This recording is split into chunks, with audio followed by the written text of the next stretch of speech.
Folks, we got a full show with the legendary Justin Rogers. Let's go.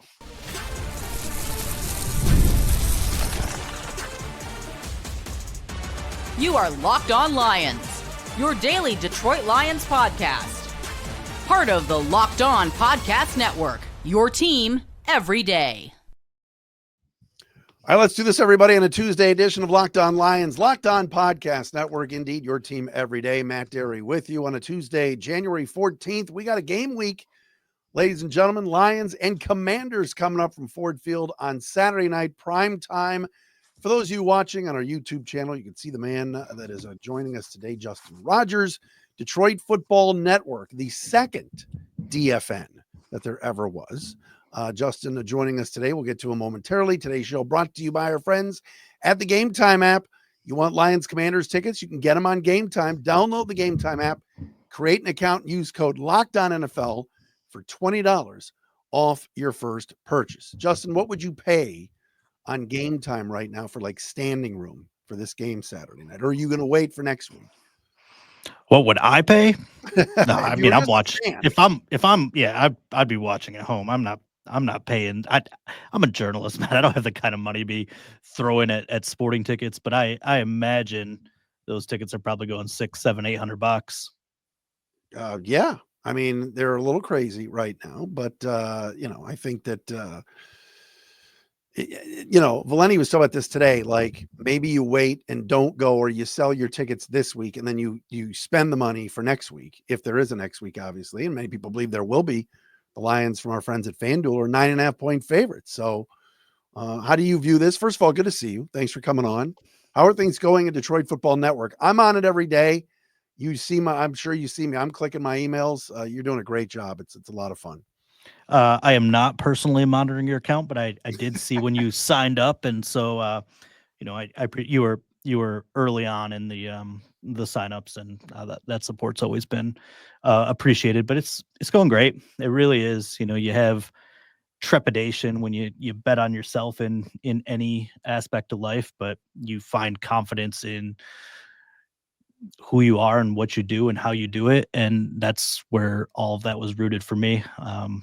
I had goals. I had 1-year goals and 2-year goals, and didn't look too far beyond that. But past the 1-year goal in about 5 weeks. Hit 2-year goal in about 3 months, and so I'm at a point now where I've effectively replaced my salary, even with new expenses and new tax obligations, and that's humbling. It's remarkable. It's appreciated, and it's motivating.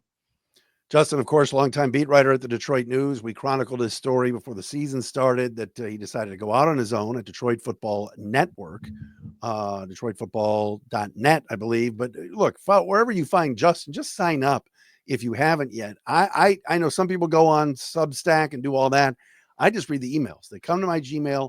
I'm reading every single day all the updates Justin has, and what have you found to be, I don't know, what do you like doing the most? Because you got the Q&As with the fans, you got mailbags. What do you like doing? I know the locker room stuff you like too. Yeah, I think, the one thing it was really tough for me to do at the Detroit News, just with the daily obligations of content that had to be produced for the paper, was, doing some of the deeper dives. And they always wanted it. It's tough to kind of balance those two things. And for the longest time, it was on my own. Picked up Nolan there at the end, and that was helpful. And I was able to produce things like the Dan Miller feature that I did last year, and those things are really rewarding. This month alone, I wrote a pretty extensive feature on Rob Lohman, pro personnel director, who's been responsible for plugging all these injury holes with guys off the street one after another. They had more than 20 guys on IR.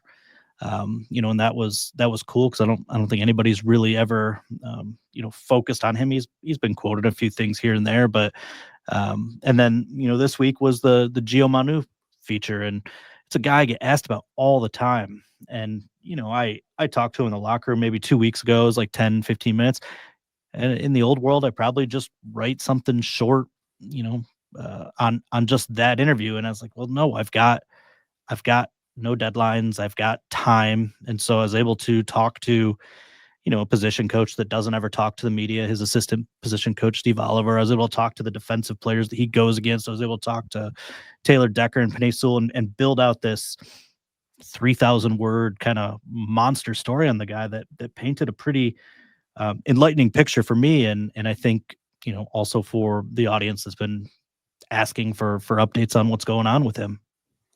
When you look at this season and its totality here, 15-2, you ever take a step back? Is it maybe on the trip down to 2-2-2 or even to the stadium and go, I remember covering this team when it was just misery, and 15-2, and you still have some fans that nitpick and will say, oh, what about this? What about that? But man, I mean, 15 wins, that's, you may be covering major history here that may never happen again.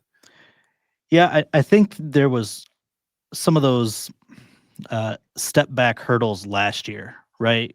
That was where it, the switch kind of flipped and you stopped waiting for the other shoe to drop, and you realized that this is real. Like this Dan Campbell led roster, Brad Holmes put together roster is real. It's sustainable. It's built with young pieces. It has a firm foundation culturally, talent level wise, and it got to the point where you just kind of expect them to win almost every week.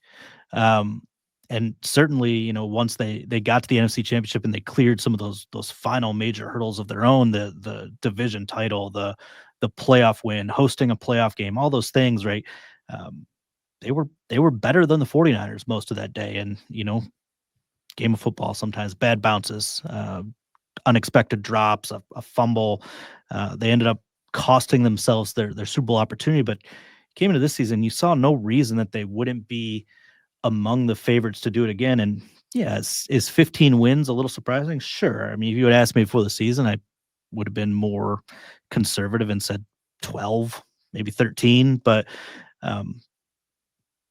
I knew this team was good. I've believed it every step of the way. I haven't had any doubts of them because they've built it the right way. And like I said, it's sustainable. I don't think this is going away anytime soon. Obviously, you see teams around football, take nosedives after success, but I just think the culture and the talent is too good across the board for this team to take that dip in the next, 2 or 3 years at least.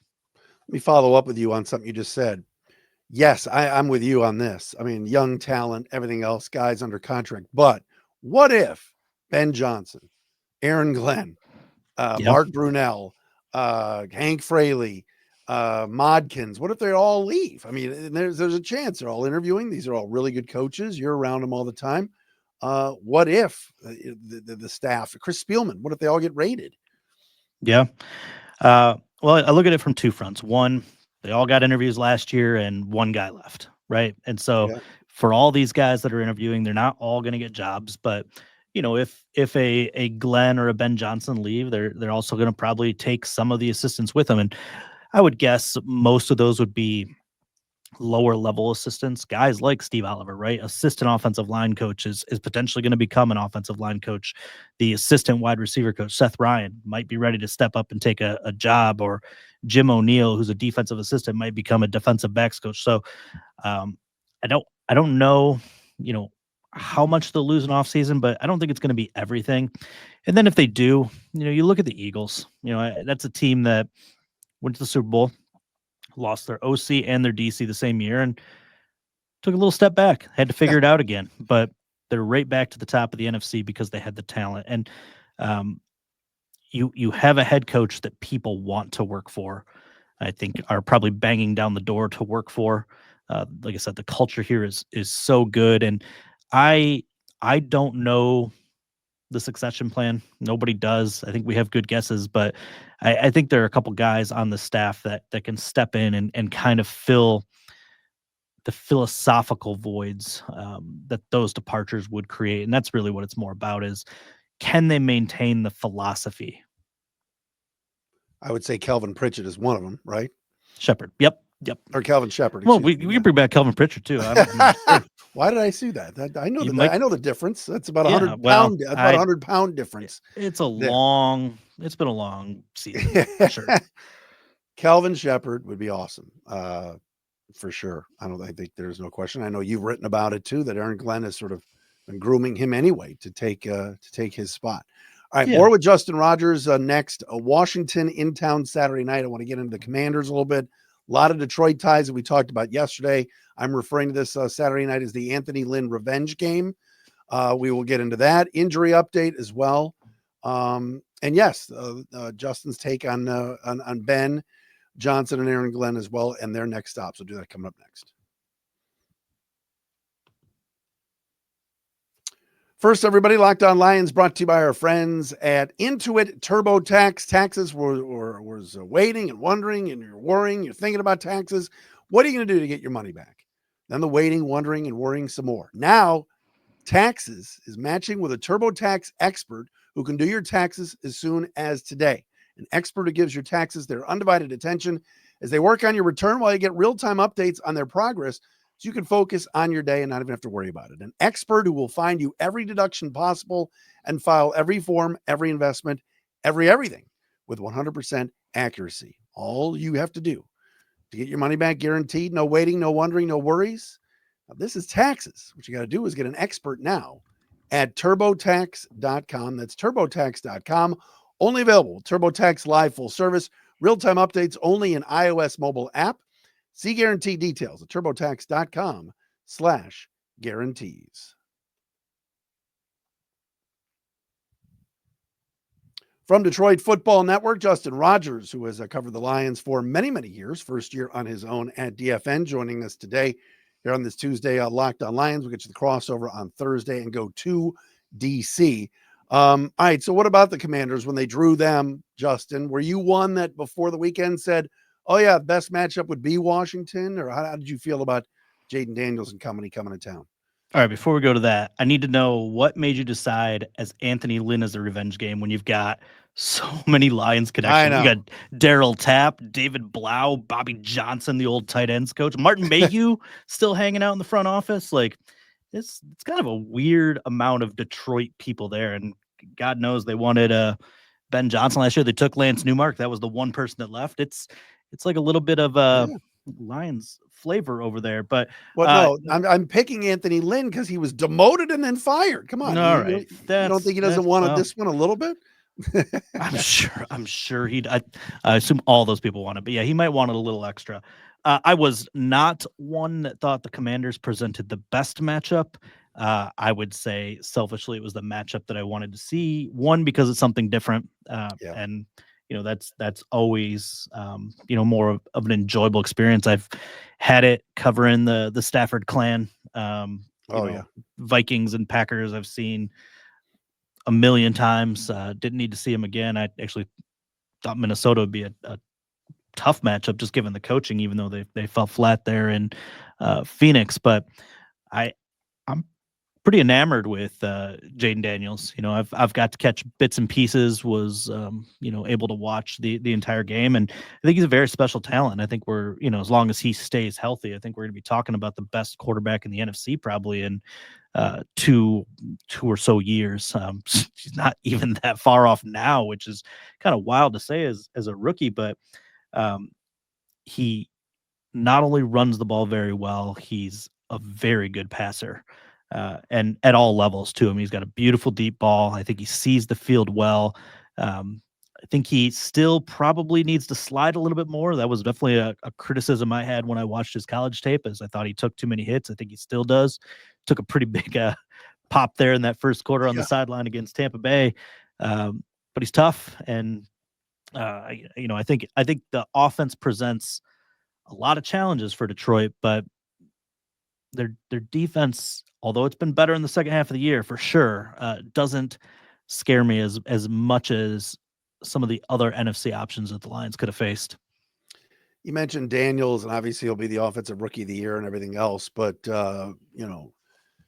what are the Lions? They spent so much time. You could just tell the amount of time and effort they put into the Sam Darnold experience 2 weeks ago, and it was phenomenal. And the blueprint was set for Chris Shula last night to do what Aaron Glenn did, and they destroyed and pummeled Darnold again.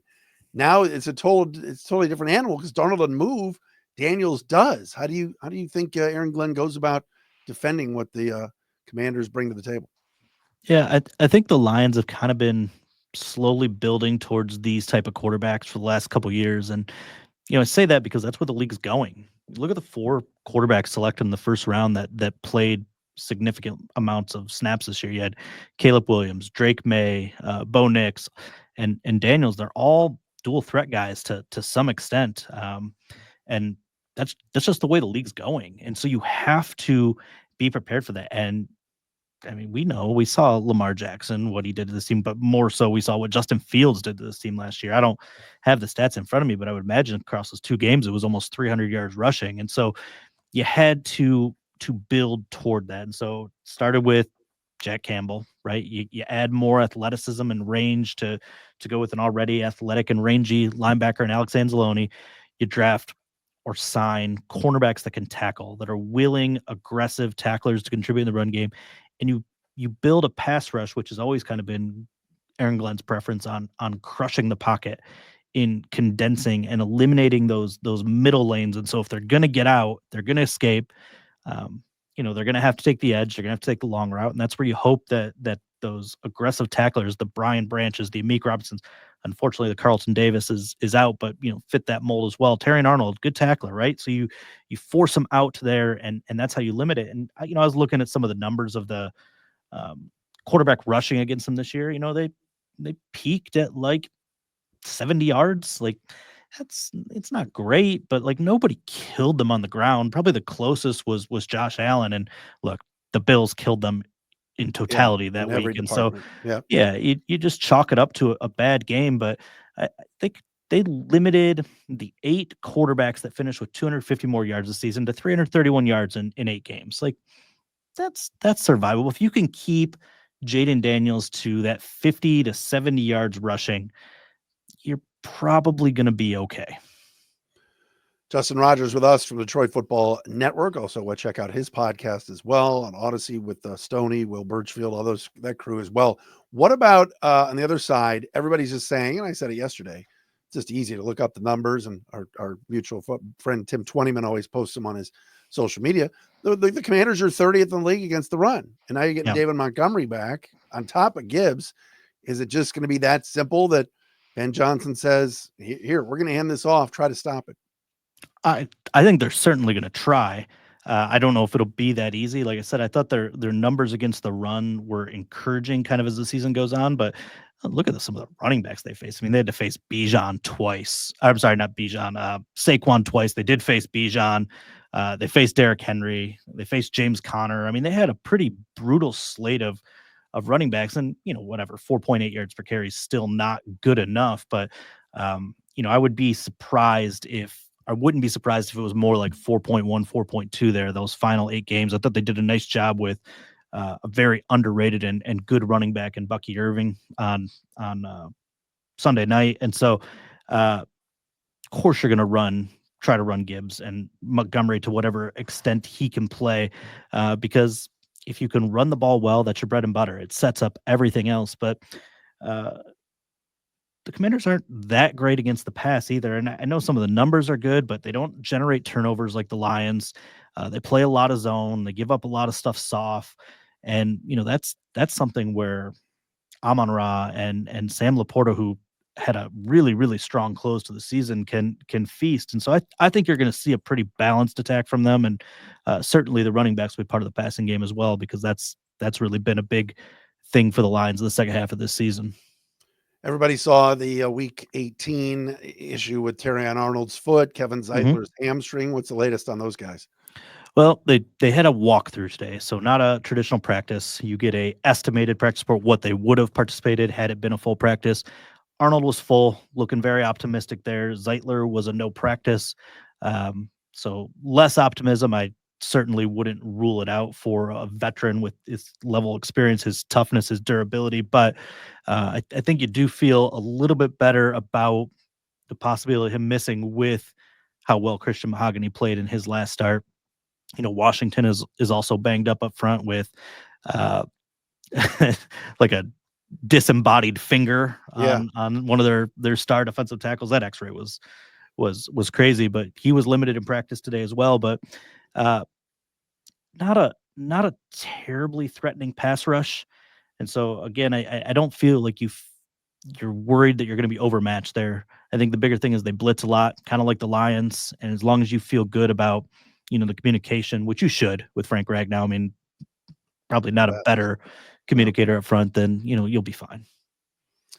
More with Justin Rogers coming up next. Got to ask him about this coaching carousel a little bit, what he feels is the latest on Ben Johnson and Aaron Glenn. Maybe Ben Johnson's a new boss will be in town this weekend, and everybody can say hi to Tom Brady. We'll do that next. And Locked On Lions today brought to you by our friends at Gametime. Mentioned it before. You're looking for tickets for this weekend. You can get them on the Gametime app. I love going to live events, whether it's sports, music, theater, or comedy.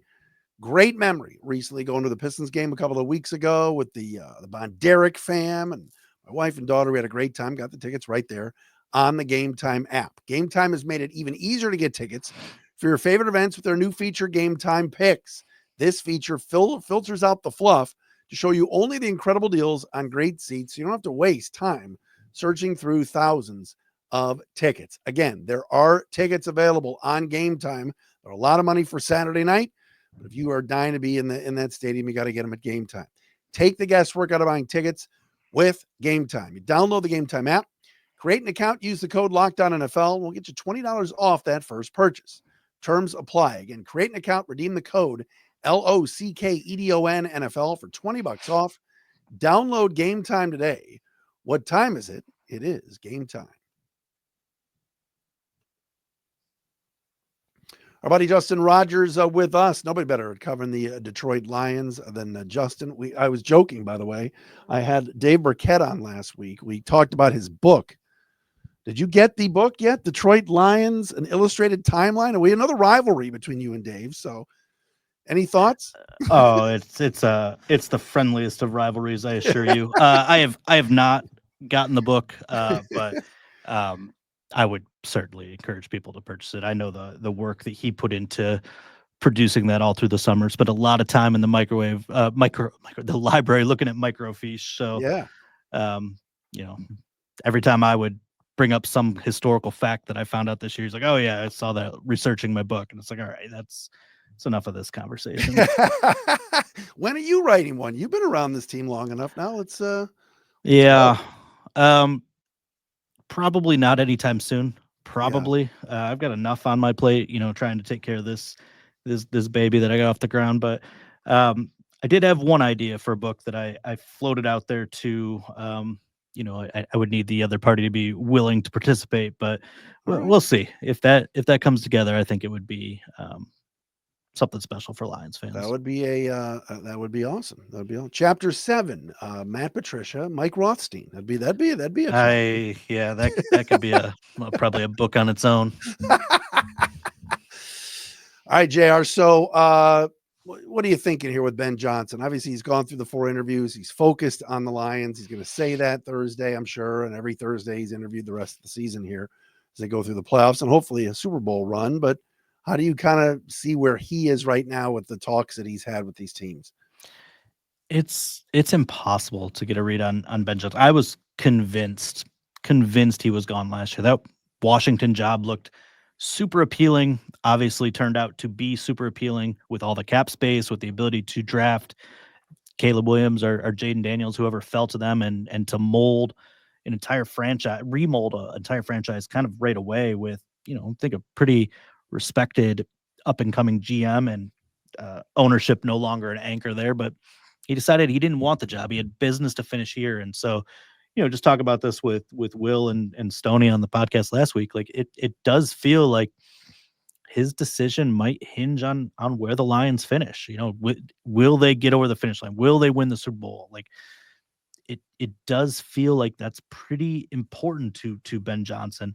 If they do, I could see him leaving. I know a lot of people are worried about the Bears. I've never really saw that as a good fit. You talk about, wanting to have everything right for your possible one shot at that job. Like there's too many weird variables there with the leadership that just make, the whole thing uncomfortable. I always thought New England and Jacksonville would be appealing jobs for him, a little bit less strain on the media end of things. You have a quarterback in place. You have cap space to kind of remold a roster quickly. The Raiders one's interesting because the cupboards are so bare there, and they don't have the quarterback. And so when you don't have the quarterback, the rebuild gets trickier. But if somebody comes to them with 6 years and $70 million, $80 million, like, it says we're gonna trust you to lead us through this rebuild, and the fact that they fired their GM might get a say there. Like, I think those things are all really, really important to Ben. In terms of Aaron, I think he will take a job if it's offered. He covets a job. It's something he's always wanted.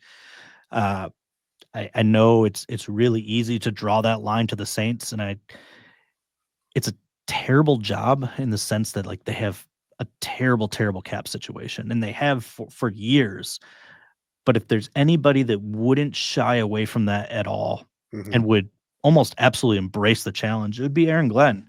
I think he's fit to be a head coach in this league. I think he's organized, detailed, punctual, a motivator. He knows how to connect with players on a level that is above and beyond most coaches, which was reflected in kind of how the players talked about him in that NFLPA survey last year, giving him the highest grades available.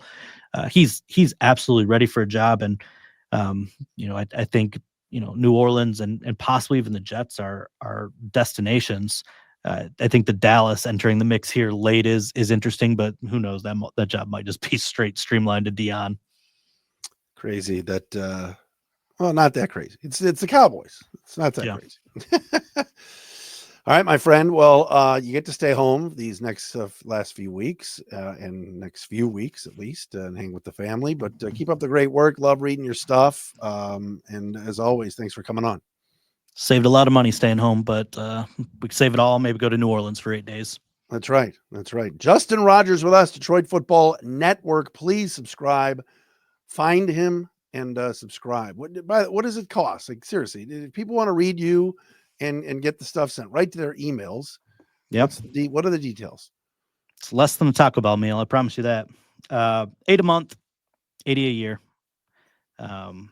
I think we rolled over 1,800 paid sometime this month, and I think total with all the free subscribers we're over 7K now. So it's a strong community, and I'm very in tune and engaged with it. So you're not just getting the content to your inbox, you're getting a line to me, and that's, I think, really important part of the network aspect of what I do. No doubt. Leave comments on Substack and everything else. Justin, great to see you. Thanks for having me. Justin Rogers with us, Detroit Football Network, on a Tuesday. Locked On Lions.